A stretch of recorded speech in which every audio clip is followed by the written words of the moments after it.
오늘 우리가 은혜를 나눌 말씀의 내용은 10가지 재앙에 관한 것입니다. 본문은 그 출애굽기 10가지 재앙에 대한 서원 같은 그런 역할들을 하는 거예요. 이제 하나님께서 바로에게 모세와 그리고 아론을 보내셔서 이스라엘 백성들을 이끌어내시기 위하여서 이제 대결을 하실 것이죠. 그 어떤 전체적인 그런 내용들을 요약하고 있는, 계획을 요약하고 있는 그런 내용입니다. 10가지 재앙 이야기들은 여러분들 잘 알고 계시죠? 그 내용이 뭔지는 하나하나를 기억하지는 못할지라도 아무튼 교회에 처음 오시는 분들이라 하더라도 어느 정도 애니메이션 같은 것을 통해서 그 내용들을 아실 것이라고 생각하고 전체적인 내용들을 조금 생략을 하려고 합니다. 그런데 저는 이 그 10가지 재앙을 보면서 자주 이 본문들을 설교도 하고 그랬을 것 아닙니까? 이 10가지 재앙을 보면 프로레슬링이 생각이 나요. 여러분 그 옛날에 그 프로레슬링이 굉장히 인기가 있었잖아요. 저도 이제 동네에서 아주 어렸을 때는 그 동네에 테레비가 별로 없었는데 그 한 집에 테레비 있는 집 가가지고 옹기종기 모여가지고 주로 그 프로레슬링 보면서 그렇게 즐거워하고 그런 때가 생각이 나는데 기밀 생각나시죠? 박치기. 근데 특이하게도 여건부라는 사람을 혹시 아십니까? 잘 모르시잖아요. 프로레슬링 잘 안 좋아하셨나 봐요. 그걸로 사람이 죽을까 싶은데 꿀밤을 때려가지고 사람을 기절시키는 아마 그런 거 생각나실 것입니다. 그런 걸 보면서 즐거워하던 그런 시절이 있었는데, 근데 이 프로레슬링을 보다 보면 아무리 좀 마음을 열고 봐도 봐줄 수가 없는 어떤 이상한 점이 하나가 있죠. 그게 뭐냐면 분명히 다 이긴 것 같아요. 그래서 상대가 기진맥진해요. 그래서 누워가지고 바닥에 누워가지고 이제 공격하는 사람이 양 어깨를 누르고 아주 특이하게도 다리를 한 짝 이렇게 기억나시니까? 다리를 들어가지고 아마 등이 닿아서 일어나지 못하게 하는 그런 모양이에요. 그렇게 하고 이제 1, 2, 3까지 하면 게임을 이기는 거잖아요. 그런데 3까지 가는 법은 거의 없습니다. 보통은 1하고 2 하면 어떻게 되는 겁니까? 발을 차가지고 벌떡 일어나요. 어릴 때는 이게 참 박진감이 있고 그리고 가슴을 저리게도 하고 막 그런 행동이었었는데, 그런 장면이었었는데 커서 보니까 심판이 일부러 신호를 주는 것 같아요. 두라면 놔라, 안 놓으면 게임 끝나면 오늘 페이 못 받는다, 뭐 이런 식으로 조금 짜고 치는 것 같은 걸 금방 느끼게 되는 장면 중에 하나가 아닌가 싶습니다. 왜 거기서 끝나면 안 되죠? 시나리오가 있어요. 시나리오가 끝까지 가야 되는 거예요. 빨리 끝나면 안 되는 거예요. 그래서 그 시나리오대로 절정을 향해서 갑니다. 그래서 어떤 그 끝에는 메시지도 분명히 있습니다. 어떤 메시지일까요? 선한 팀, 우리 팀이 선한 팀이죠. 이기는 팀이 우리 팀이에요. 선은 이기고 악은 패한다, 이런 감정을 가지거나 혹은 우리나라가 저 나쁜 나라를 이겼다, 이런 애국심이 고취되도록 그 시나리오를 그렇게 짠단 말이죠. 그런데 여러분 한번 보십시오. 10가지 재앙 이야기가 바로 그런 것 같지 않습니까? 여러분 마지막 재앙이 뭐예요?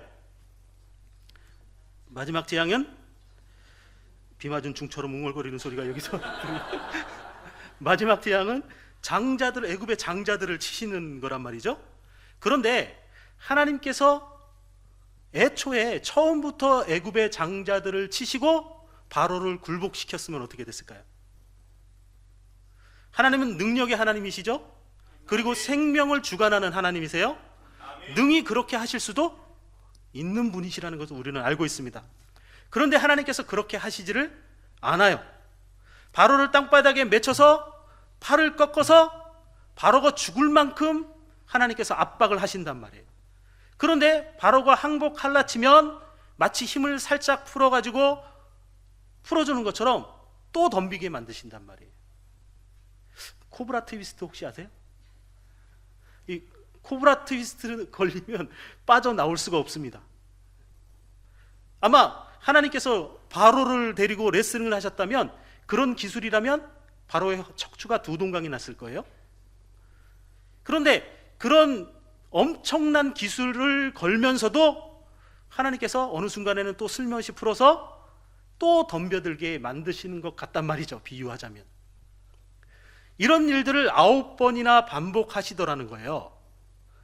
이 재앙 시리즈를 읽다가 보면 계속해서 등장하는 말 가운데 하나가 뭐냐면 하나님이 바로의 마음을 완악하게 하셨다는 거예요. 정확하게는 하나님께서 바로의 마음이 완악하도록 버려두셨다, 이렇게 이해하는 게 좋을 것 같습니다. 끝내지 않고 첫 번째에서 9번째 가도록 그 자리에서 끝내지 않고 10번째까지 가게 만드시겠다는 의지가 거기에 담겨져 있는 것이죠. 하나님이 그 10번을 다 행하시기 전까지는 바로는 하나님의 대적자로 서 있어야 되는 거예요. 7장 3절입니다. 내가 바로의 마음을 완악하게 하고 내 표징과 내 이적을 애굽 땅에서 많이 행할 것이나. 거기 보이시죠? 내 표징과 내 이적을 애굽 땅에서 많이 행할 것이다. 10장 1절에도 여러분 보시면 여호와께서 모세에게 이르시되 바로에게로 들어가라. 내가 그의 마음과 그의 신하들의 마음을 완강하게 함은 그 이유는 뭡니까? 나의 표징을 그들 중에 보이기 위함이다. 아멘. 하나님의 계획이 여기에 분명하게 드러나 있습니다. 아멘. 이 구절들을 유념하면 이 재앙을 10개까지 끌고 가는 것을 하나님께서는 중요하게 생각하셨다는 것이에요. 레슬링 금방 끝나버리면 안 되는 거예요? 그러면 왜 표징과 이적을 보이시려는 것을 중요하게 취급하실까? 그 표징과 이적이 무엇에 대한 표징이고 무엇에 대한 이적입니까? 그걸 통해서 알게 하시려는 것이잖아요. 답은 너무나, 여러분들 긴장해서 그러시는 모양인데 저보다 더 긴장하신 모양이네요. 답은 너무나도 명료하고 간단하죠. 하나님은 내가 이스라엘의 주인이고 내가 이들의 하나님이라는 것을 그들에게 알려주시고 싶어 하시는 것이에요. 아멘. 이것만 우리가 붙들고 살아가면 되는 겁니다. 아멘. 특별히 하나님께서는 내가 이스라엘의 하나님이다, 이 백성이다 하나님이다, 그리고 내가 이들을 구원해낼 하나님이다 라는 것을 그들에게, 애굽 백성들에게 알려주고 싶어 하는 것이죠. 그래서 4절에는 이렇게 나오잖아요. 내 군대 나의 백성, 하나님의 소유된 자들이라는 것을 그 안에서 표시하고 계신 것입니다. 여러분 5장 2절을 한번 읽겠습니다. 5장 2절 우리 한 목소리로 한번 읽어보겠습니다. 시작. 바로가 이르되 여호와가 누구이기에 내가 그의 목소리를 듣고 이스라엘을 보내겠느냐? 나는 여호와를 알지 못하니. 하나님께서 바로에게 모세를 보내셨습니다. 모세가 바로에게 이스라엘을 보내주십시오 라고 이야기하니까 바로가 말을 합니다. 도대체 하나님이 누굽니까?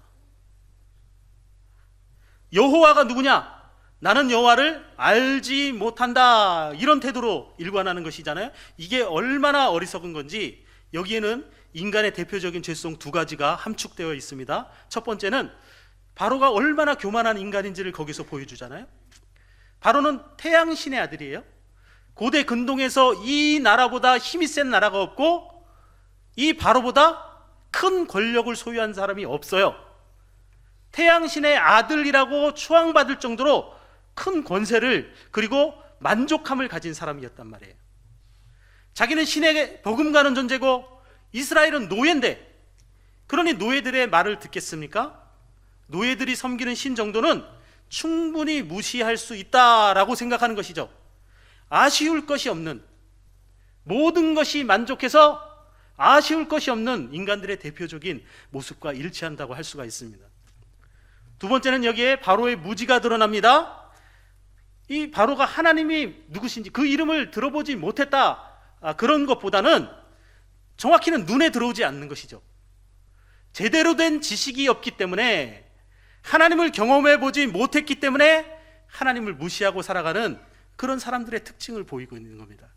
그래서 이 바로는 이 교만과 무지에 대해 책임을 지게 되고, 하나님께서는 열재앙으로 그 무지와 교만에 대해서 답변하시는 거예요. 충분히 깨닫게 하시기 위해서 한 번으로 끝내지 않으십니다. 한 번으로 깨달아 알 수 있었으면 거기에서 그치셨을지도 몰라요. 그러나 바로의 가슴 속에, 애굽 백성들의 가슴 속에, 그리고 심지어 이스라엘의 가슴 속에 하나님께서 이스라엘을 사랑하시고 그들이 내 자녀들이고 내가 그들의 하나님이다 라는 것을 각인시키기 위하여 이 10가지 재앙들을 이끌어 나가신다는 거예요. 하나하나 그 재앙 하나마다 힘주어서 하나님이 누구이신지를 확실하게 분명하게 그리고 그렇게 말씀하고 계시는 것입니다. 여호와가 누구냐? 바로는 이 불신앙 어린 말 한마디를 내뱉음으로써 지겹도록 하나님이 어떤 분이신지를 경험하고 맛보게 되는 것입니다. 그래서 이 10재앙 이야기 가운데 거의 모든 이야기 안에는 나를 여호와인 줄 알리라 라는 말이 빠지지를 않아요. 직접적으로 간접적으로 모든 재앙 가운데 그 이야기들을 하고 있단 말이죠. 예를 들어서 7장 5절 우리가 읽은 본문에는 내가 내 손을 애굽 위에 펴서 이스라엘 자손을 그 땅에서 인도하여 낼 때에야 애굽 사람이 나를 여호와인 줄 알리라. 교육의 의도가 거기에 있다는 것이에요. 8장 10절에도 말합니다. 중간쯤 보면 왕에게 우리 하나님 여호와와 같은 이가 없는 줄을 알게 하리니, 이 재앙들을 통하여서 분명하게 새기고 각인할 수 있도록 하나님께서 그 재앙을 이끌어가고 계시는 거예요. 그런데 이걸 가르치는데 애굽 사람만이 교육의 대상은 아니더라는 거예요. 누가 또 교육의 대상입니까? 10장 2절을 보시면 이스라엘 사람들도 교육의 대상이에요. 내가 애굽에서 행한 일들, 곧 내가 그들 가운데서 행한 표징을 네 아들과 네 자손 너희 자손의 귀에 전하기 위함이라. 너희는 내가 여호와인 줄을 알리라. 하나님께서 그들에게 하나님이 어떤 분이신지를 교육해 나가시겠다는 거예요. 애굽에나 이스라엘에게나 세상에나 교회나 내가 여호와다, 내가 이스라엘의 하나님이다, 이 사실을 드러내시겠다는 거예요. 그렇다면 하나님께서는 이 사실들을 통하여서 하나님이 어떤 하나님으로 깨닫게 되기를 원하셨을까? 특별히 구원하시는 하나님이심을 확인하고 믿으시기 바랍니다. 여호와라는 이름이 주는 여러 가지 의미들이 있어요. 사람들이 그것이 구체적으로 무엇인지 잘 알지도 못해요. 그래서 뚜렷한 답변을 제시해 줄 수는 없지만 이것이 구속사와 관련해서 등장하는 이름이라는 것은 일치된 관찰의 결과입니다.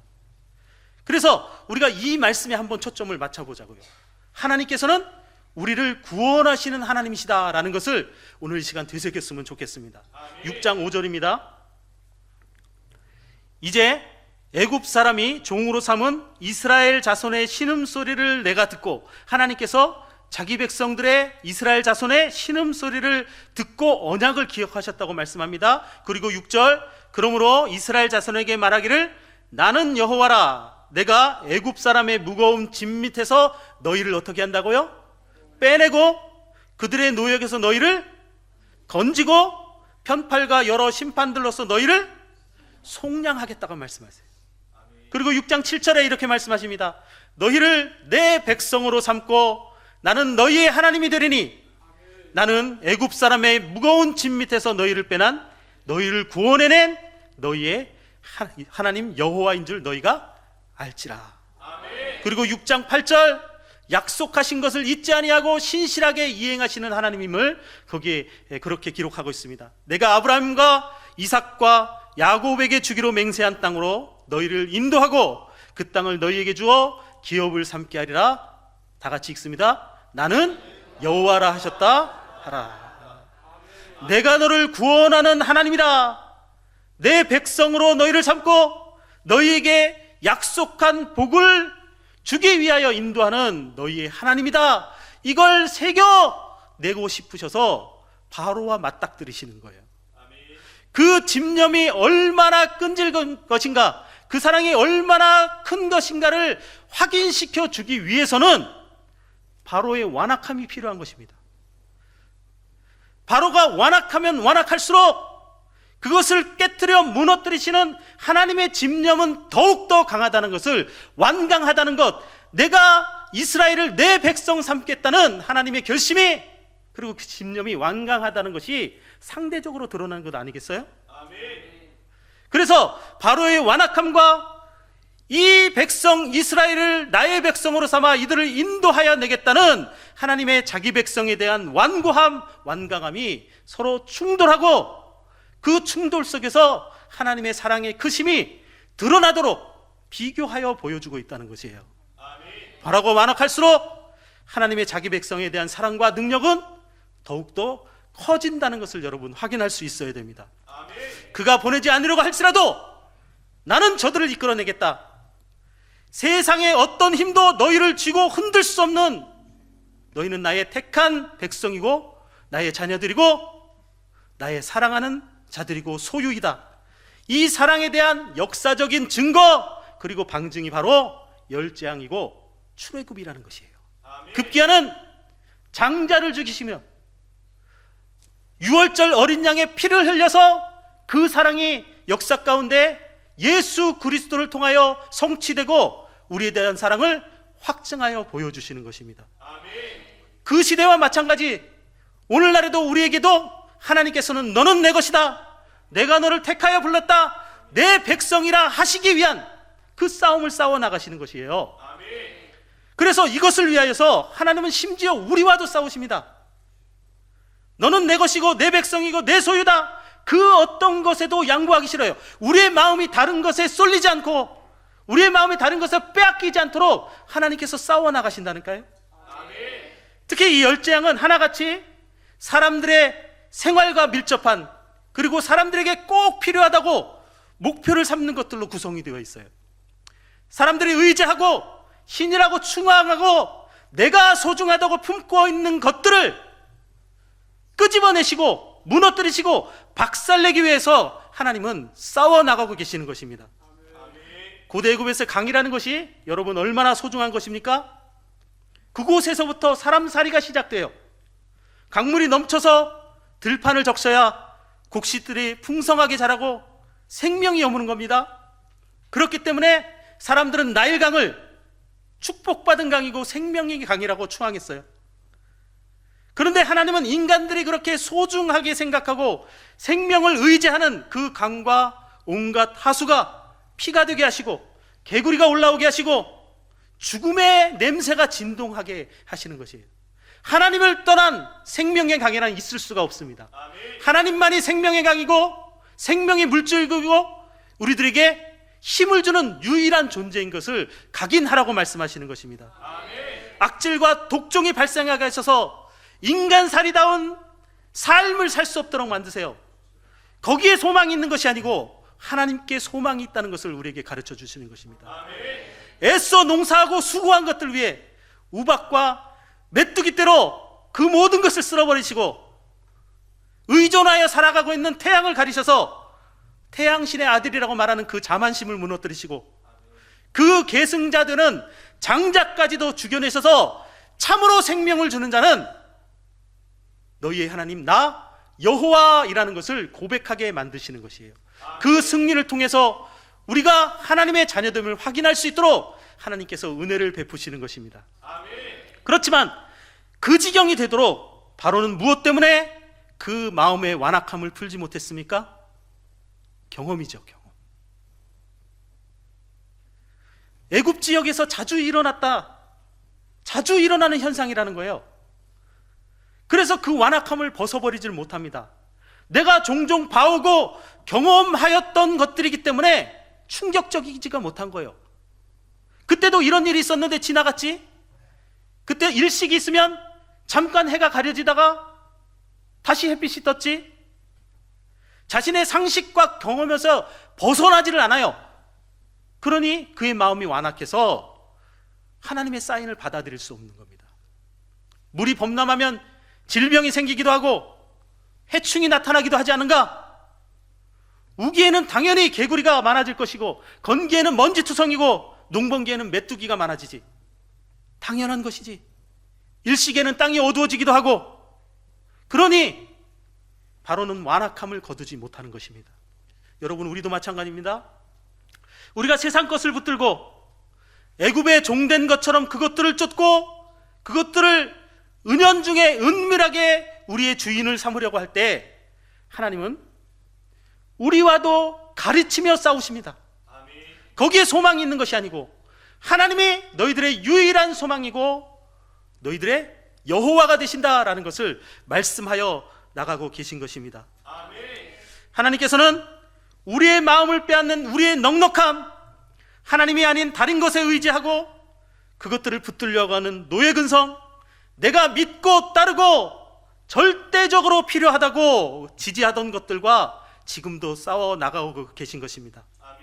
그러기에 우리는 어떤 상황에서든지 하나님을 의식하고 그리고 하나님을 의지하고 그분의 내 인생의 의미가 되심을 기필코 붙잡아내야 하는 것이에요. 그것이 우리들의 삶의 풍요로움을 경험하는 놀라운 역사로 다시 드러나게 되는 것이기 때문입니다. 그러나 한편으로 여러분 기억하십시오. 하나님은 우리와 싸우기도 하시지만 우리를 위해 싸우는 분임을 기억하시기를 바랍니다. 인생의 큰 파도를 만나고 절망 속에서 큰 슬픔에 잠겨 있을 때 다른 모든 사람들이 다 죽어 나 자빠지고 오직 나만 홀로 남았다고 푸념하는 엘리야에게 말씀하셨던 것처럼 우리를 흔들어 깨우시면서 부드럽게 말씀하십니다. 때로는 거친 음성으로 하나님께서 몰아붙이십니다. 두려워 말아라. 내가 너의 하나님이고 너를 구원할 여호와라고 말씀하시는 것이에요. 옳고 그름을 알지 못하고 터무니없이